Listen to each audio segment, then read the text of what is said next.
লক্ষ্মী পুজো আমার কাছে এক ইমোশন। ছোট থেকে মা ঠাকুমা কাকিমাকে দেখতাম লক্ষ্মী পুজো আসলেই বাড়িতে নানা প্রকার মিষ্টি দ্রব্যের সমাহার হতো।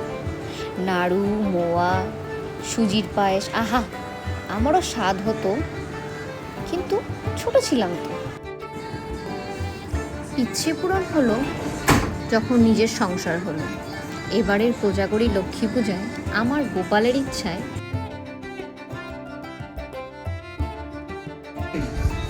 আমি ছোট্ট একটু আয়োজন করতে পেরে মনের মধ্যে খুশির ঠিকানা ছিল না।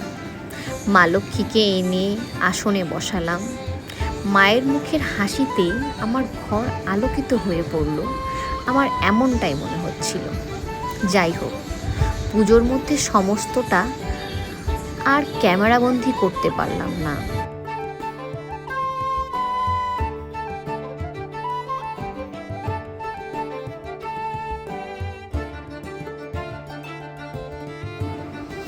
সমস্ত বাঙালি মেয়েদের মতনই আমার মনেও লক্ষ্মী পুজো নিয়ে সব সময় একটা এক্সাইটমেন্ট থেকেই থাকে।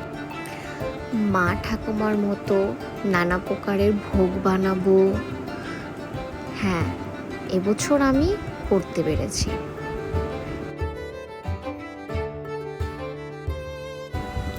ইচ্ছে ছিল সমস্ত পুজোটাই তোমাদের সঙ্গে শেয়ার,